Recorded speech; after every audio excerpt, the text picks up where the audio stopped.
Have you opened up Instagram recently? Unfortunately, I have. Instagram has got me in more ways than one. Every time I go over to the Reels page, I basically immediately want to gouge out with my eyes. I have queued up a bunch of Instagram Reels.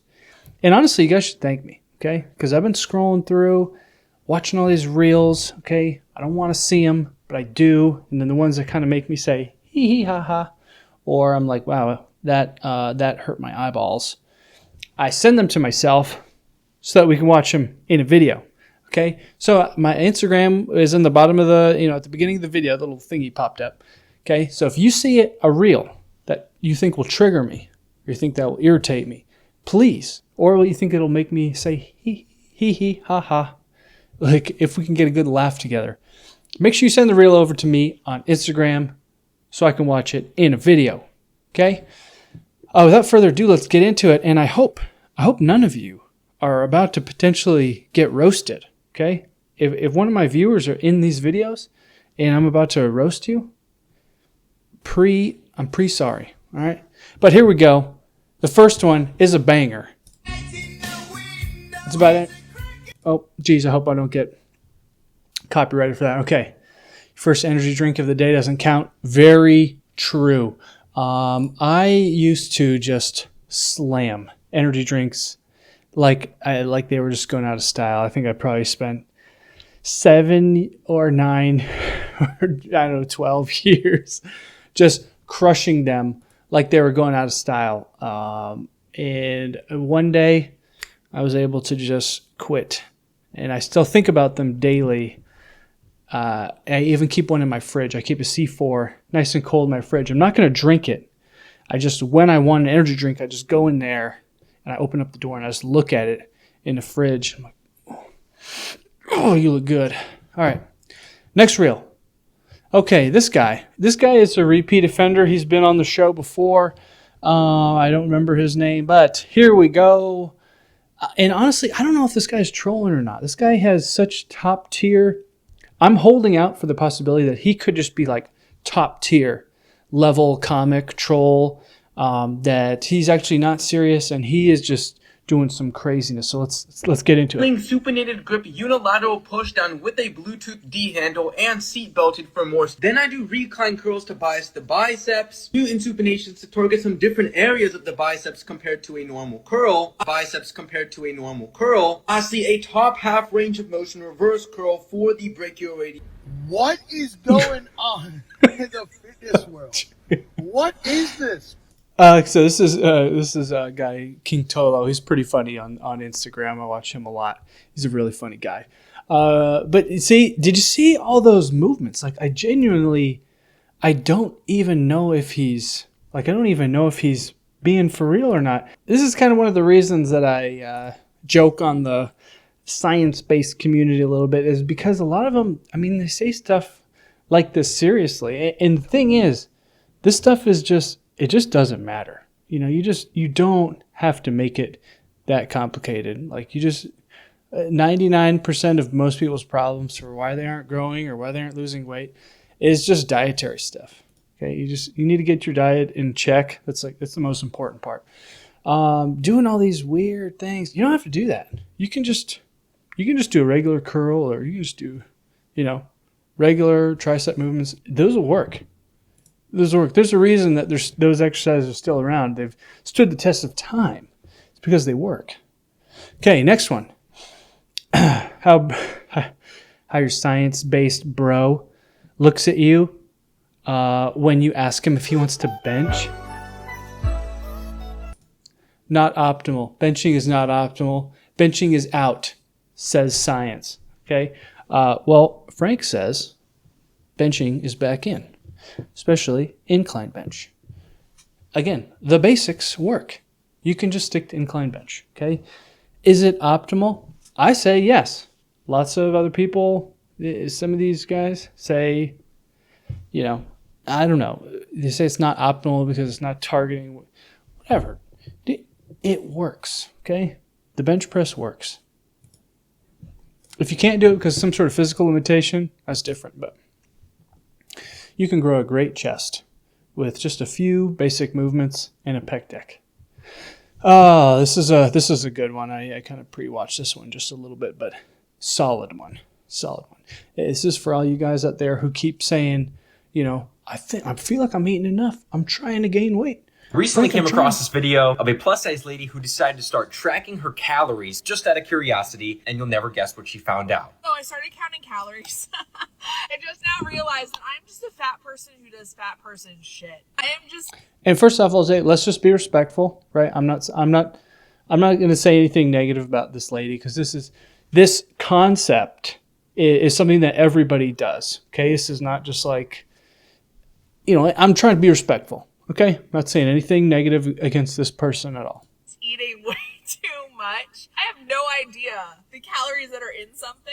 I have zero concept of that. You know what? Things that you put inside of your water, the powder packets, those have calories in them. But I wasn't. Some of them do, yes. Okay, so essentially what she's going on here is that she decided to track her calories for one day, and what she found was she is grossly overeating. Right, her actual calorie intake is way over expected because she never sat down and just did it once, which is why, I had a younger guy come up to me in the gym the other day. He says, Frank, man, you were right. I tracked my calories for one day, and you know what? I was not eating enough. And this is a guy who previously had said things like, I'm eating 6,000 calories a day. I'm just not growing. I said, brother, I care about your gains. You are not eating 6,000 calories a day. I can tell by looking at you. Track your calories for one day. Tell me what it actually is. It was 1,600. Okay, it was 1,600 calories is what he was actually getting. I say all that to say, if you've never gone and tracked your calories, you just don't know. Okay, you probably shouldn't wing it. You probably shouldn't eyeball it. It's like, okay, let's say I'm Tiger Woods. Okay, let's take this concept and put it on something else. Let's say I'm Tiger Woods, right? And Tiger Woods can just walk onto a golf course and I'm sure he could probably just eyeball the pin and say, okay, yeah, I know okay, and we're going to do this club, and boom, we're going to swing, whatever, okay? I'm not a golfer, clearly. But a new golfer, say, okay, this is a 200-yard, this is a 200-yard drive to the pin. So that means if I swing as hard as I can with this particular club, I know this is the closest thing that gets me to 2,000. Dude, you need to measure and track for a while until you get all that muscle memory and that knowledge, and then you can do it just fine winging it, okay? So just track it for one day. Download MyFitnessPal. Track your calories for one day. Please tell me how many calories you get in the comments. All right, next reel. Sorry, I went on a little rantage. That's going to be my new thing. A rampage rant. That's a rantage. Okay. Here we go. Here we go, gentlemen. I feel like I'm going to be triggered already. Honest, why ever even do upper back rowing? The biggest limiter of the exercise is going to be your rear delts. It's pretty much primarily going to be a rear delt exercise. So why not just do Kelso shrugs for the trap? I'm so sorry, but as a kinesiologist, I just have... Actually, I can't watch the rest of this video. I'm sorry. I'm not trying to be a jerk, but I cannot stand when somebody says, well, as of this, I'm going to have to give my 2 cents in. As the great bro science life Don Mazzetti once said, listen, Doc, you spent 8 years researching the body. I spent 8 years building one. Okay? So we do not care. Next. And this guy's a repeat offender as well. Mustachio, welcome to the show. I find this hilarious because the text behind it says fatigue management is propaganda to keep you small. us science-based guys manage our fatigue for a reason. Yeah, I can't deal with this anymore. All of them are the exact same. All of them are the exact fucking same. All right, I'm trying not to be a jerk here. Okay. All right. Let me try to decode what's going on in this video. All right. How can I say this in the nicest way possible? All right, so we have this gentleman here who is he's shaming other people who do a lot of volume.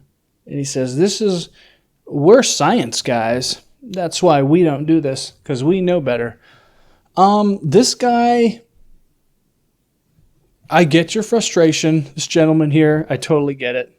I understand. Now listen, if I could say something to Mustachio here, I would first say, brother, you need to shave your mustache, okay? Or grow the rest of it out and get a whole beard. And shave your head. If you just grew out your beard and shaved your head, that would help a lot. And then I would say, listen, man, maybe give higher volume a try, okay? Maybe just for 3 months, you've been doing the science thing for a while, okay? And that's cool. For 3 months, just do ego lifting and dirty bulking. Just for 3 months. Just see what happens. Call it a scientific experiment, okay? Do a little science on your body, on the weights. Ego lift. And eat ice cream. Lots of it. Next video. This guy's been on the show before as well. Let's see what you have to say here, brother. But we all know deep down inside that the importance of nutrition is overblown. Period. Okay. So all right. All right. So what he said was, if you missed that, he said deep down inside, we all know the importance of nutrition is overblown. And you know what? Let's watch the rest of the video. No, we don't all know that, Matt.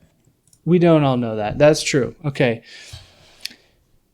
I think that this is my opinion. Okay. I think the importance of also, holy mustache. Wow. Take me for a spin on that thing. I would say for the vast majority of people, the importance of nutrition is grossly underrated or understated. Nutrition is like the number one thing, man. I mean, I just want you to think about it like this. Okay. Take everything else off the table. Just for a split second, we're going to take training off the table, and we're going to take sleep off the table, and everything else. Everything. And we're only going to take what you eat. Think about it. Now, granted, it's like I don't think that all calories are created completely equally. Okay, I think there's that the quality of calorie does matter too. But if you just take the amount of food that you eat, you can literally control the size of your body. Yes or no? Yes. Does anything else that you do have such a direct one-to-one correlation of if you take the amount of food you're eating, double it, you will gain more weight, right? You take the amount of food you're eating, cut it in half, you will lose weight. Once you unlock that key, once it really, really clicks with you, once you really realize, I can control the size of my body with how much I eat. You open up a whole new world. Yeah. Singing's extra, okay? So I'm going to see some tips. All right, next video. Okay, we got big guy in the back. 4 things that are not evidence-based training. This guy is, I've seen him around on the reels. America 4 things that are not evidence-based training. Let's have a look. I know everyone hates when people say this, but everyone is science-based or evidence-based to a degree, whether you like it or not. I don't know if I'm going to be able to make it through this entire video, just based off of that one statement alone. Okay, this is something that really annoys me a lot. Okay, and I just want you guys to be really clear what he just said. It's something that I hear going around all the time. Okay, this is something that the science guys say a lot. Oh, well, everybody is science-based a little bit. Everybody is science-based in the gym. Okay. So if everybody is science-based, then nobody is science-based. If everybody's special, nobody's special. So if you're saying that everybody is science-based, then why would you make the distinction and say that you're science-based lifting? It's like everybody wears shoes to the gym. Okay, so if everybody wears shoes to the gym, why would you care to identify yourself as a shoe-wearing gym goer? Here's the real reason. The only reason to identify yourself as a science-based lifter is to create a false sense of intellectual superiority. That's it. Some sort of false sense of some intellectual high ground. I'm science-based, therefore I'm right. That's it. Sorry. I'm sorry if that hurts feelings, but if you're saying that everyone's science-based, but you're saying, oh, I'm science-based. Okay, we just said everyone was. So why are you saying that you are? Let's see if I can make through this entire 30-second video. It's just a spectrum and we're all on it, especially TNF. He's on multiple spectrums, actually. Anyways, the first issue is the mechanisms over outcomes thing. Look, mechanisms are better than outcomes, but that doesn't mean that we discount or throw out experience or anecdotes like a lot of people think we do. Mechanisms explain the how and the why, but we still have to apply them to our training in a practical sense. Outcome data or anecdotes cannot affirm a method all by themselves because correlation does not equal causation. We still need the mechanisms. Most of the time, this is just an excuse from people who don't understand the mechanisms well enough. Point number 2, thinking the same volume parameters work for every individual. This is just another dogma that has been attached to the science-based community by other people when none of the creators that actually know what the... Yeah, you're right. I can't do it. Well, okay. Honestly, I can't do it. Okay. If you're sitting there, here, I'm going to help you out. If you're one of the people who's like sitting here, like watching a video like this and like you're like taking notes and stuff, like, I mean, not like you're watching it with me, right? Because it's different. Because we're watching it to have a good time. Okay, we're watching it to have fun, so it's different. But if you're watching that video like that and you're like, you know, taking notes and about, it's like, dude, just go out and do a curl, man. Just go out and eat something or like take a nap. It's just, I don't know. It's overcomplicating it.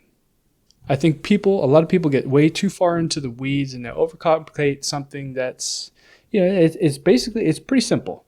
Go to the gym, you know, you pick some exercises, you work really hard, you do the same thing, you know, when I say the same thing, you'd be consistent with it. Be consistent for years, learn how to diet, prioritize recovery. You'll see some results. Okay, they'll show up. You don't got to get all... Nope, I'm done. Can't do it. All right.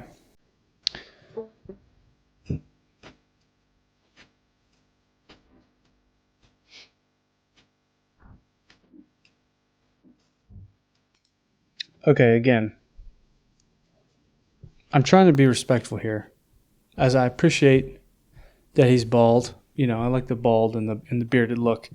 But isn't that the same thing as just doing it standing up?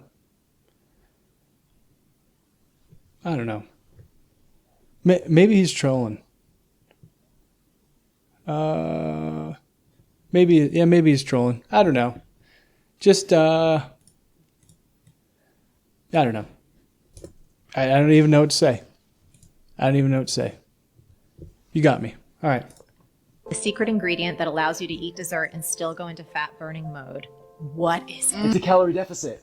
It's vinegar. No. Vinegar, yes. Just eat a little vinegar and you can burn fat for forever, infinitely.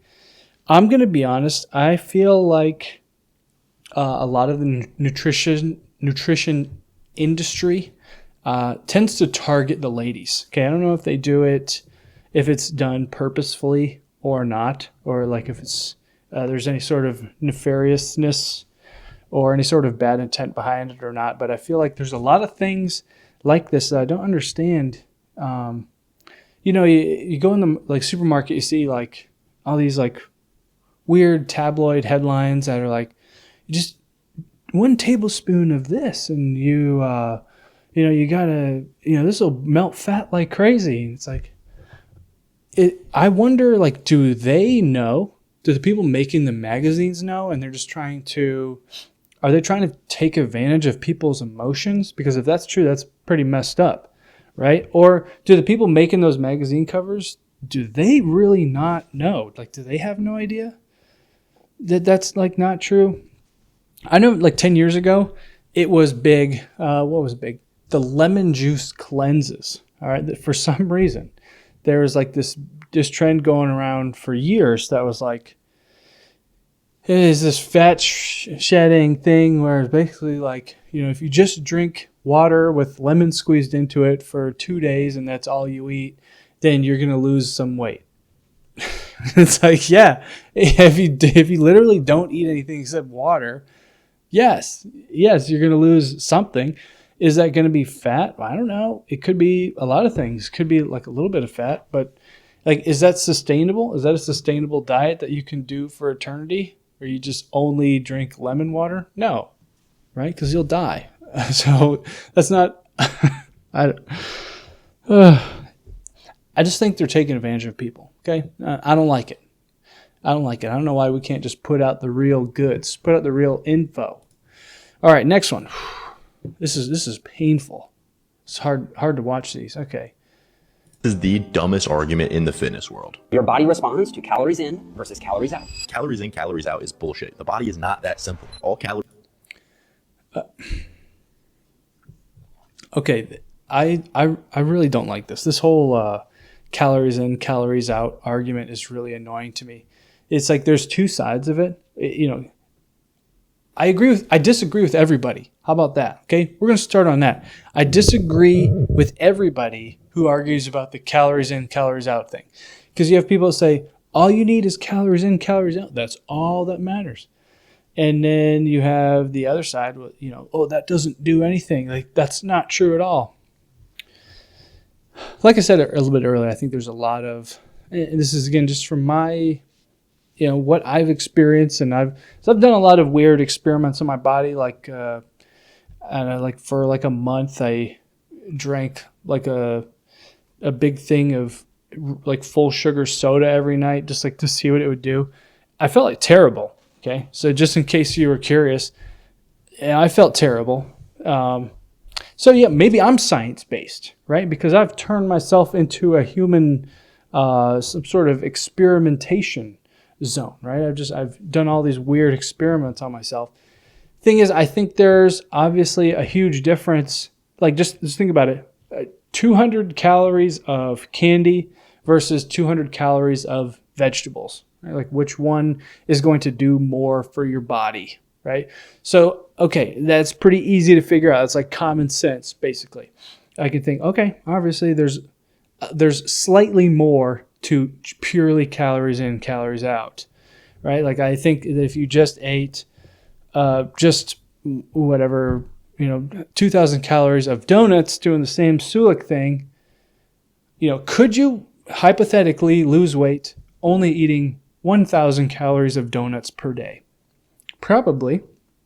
How are you going to feel? Probably not good. And that's the gauge that I've used, up to this point in my life is how does something make me feel, right? Like I know, like milk, for a good example. Milk is great for adding calories and pounds, but it doesn't make me feel good. It makes my skin break out and I just kind of feel gross. So I kind of kick it out. I don't really have it in my diet. So I think there's a lot of, I don't want to say the word, but I think there's a lot of, specificities there. And I think there's more to it than purely calories in, calories out. So I don't agree with anybody. Okay. I reject all of your opinions. Okay, here we go. I can do this. I can watch this entire video. It can't be that long. Let's end the whole debate on bulking and cutting. Bulking. No. No. We will not end the debate on bulking and cutting. But continue. Cutting is not necessary if you are at a healthy and comfortable body fat percentage. Okay, that's like bulking and cutting is not necessary if you're at a healthy and comfortable body fat percentage. Yeah. Okay, I'm not really understanding what's groundbreaking about this. Maintenance calories is not tied to a specific body weight or body weight status. Maintenance calories is tied to replacing the total amount of energy that you use in a day, which includes the cost of muscle growth. Yes, of course you can build muscle in a bulk or surplus and gain fat at maintenance and maintain the same relative body fat, or in a cut or deficit and lose body fat, as long as you sufficiently. Also, I really do not like this style of video, this like Gen Z style of like TikTok video where like before they're even done with a sentence, they cut the video and she's halfway through the word of the next sentence. You know what I mean? Like it's so hard to pay attention. I feel like I'm trying to I feel like I'm trying to watch a movie, but somebody's got two flashlights and they're just like blinking them in my eyes. Like I don't know, maybe I'm just slow, but I can't even pay attention to it. It just irritates Are me. otherwise metabolically and hormonally healthy and notice progress in the gym over time, you are going to be able to build muscle optimally. Muscle growth depends on the signals of training and protein. Muscle growth does not depend on the addition of body fat to grow. This is why bulking and gaining fat. I don't think that anybody's saying that muscle growth comes from gaining body Fat fat. does not have an edge over maintenance, and why bulking does not give you an insurance policy, because body fat above your comfortable and healthy body fat percentage does not. Bulking does give you an insurance policy that you're gaining weight because it is a guarantee that you are staying above your maintenance. Okay, I've gone full blown. This video is ridiculous. Okay, I'll give it the stamp of ridiculousness. Bulking is the insurance policy, okay? If you can hypothetically, let's say you could hypothetically gain weight at maintenance, right? But just kind of like what she was saying a minute ago, there's so many, your maintenance calories is really a representation of your energy expenditure, okay? It's not necessarily your body composition or your body weight, okay? It is energy expenditure, okay? So, but the thing is, who in the world expends the exact same amount of energy every day? Like almost nobody. Like it's pretty hard, okay? Would you agree that it's pretty hard to expend the exact same amount of energy today as you did yesterday and then again day after day after day? Yes, that's pretty hard. So if you're just in your maintenance, if you're just barely at the level of calories where hypothetically you could be gaining muscle, what happens if you have a day where you go 200 calories over that?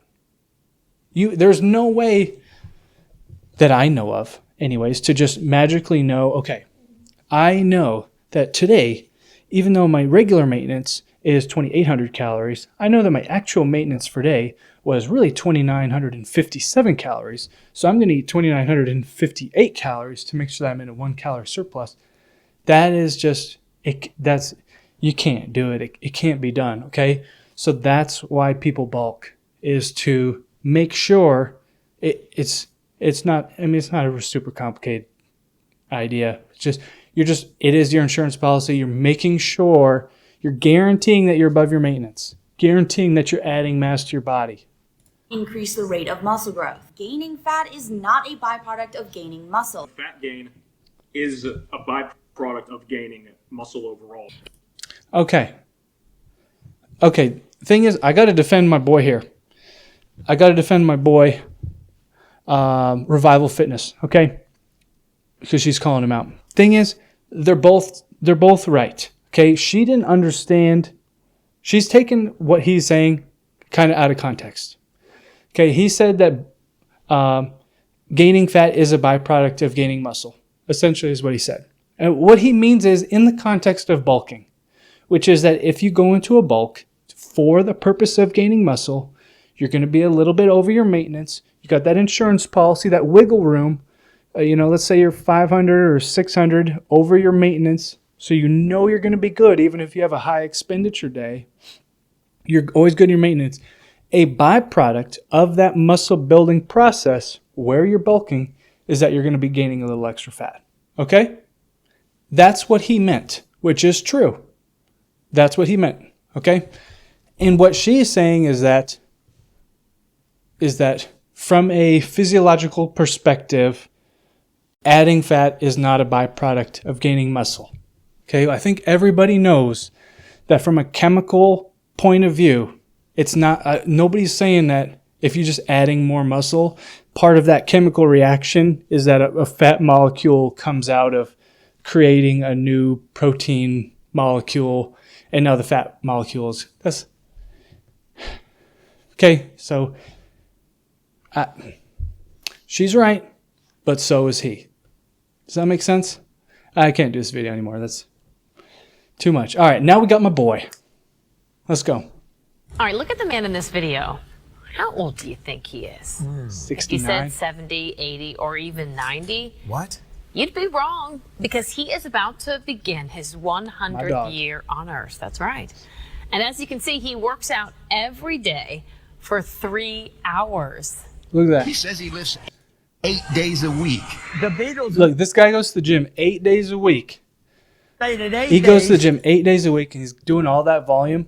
And we got young whippersnappers here saying that you can't work out 7 days a week. Okay? This guy's in there for 3 hours. Look at this dude. Okay? You want guns like that? What a legend. All right? That's pretty awesome. I hope that I'm still alive at 100, and I really hope that I'm at least moving. If I could even be moving around like that when I was 80, that would be awesome. But dude's a legend, okay? That's nice. All right, and we got the very last video. What do we got here? Just found out I Hit have me with it, crippling brother. body dysmorphia. I took this photo the other day at the gym, and I was looking back at it right after I took it and thinking, damn, I look small. I look terrible. And then for a brief second, I looked at this dude in the background, and I was like, damn, that guy looks huge. I wish I looked like him. He cut If a you're deal just with a little himself. slow like me. That's Yeah. my reflection. Yeah. So I guess I'm mentally ill. I just found out I have... No, it's okay. Look, this guy, obviously you can see him in the background. He's definitely yoked. He's a masked, great physique, looking great. Yeah, big dude. Thing is, that everybody's like that, right? Everybody's gonna kind of judge themselves like that. I got the crippling body dysmorphia. That's why I started going to the gym in the first place, because I hated the way that I looked. And it's been like that. It never goes away. Okay, you're just gonna have to deal with it and accept it, and accept that it's a part of you. But it's okay. Look, don't beat yourself up about it. Don't stress about it. Go in the mirror, say, all right, looking small, but not as small as I was last year. And that's the important part, is progress. Okay, as long as you're bigger than you were 2 years ago or 5 years ago, or hopefully a year ago, that's really all that matters. All right, so don't beat yourself up about it. Get up there, get out there, hit the gym, have a good time, and yeah, see you in the next video.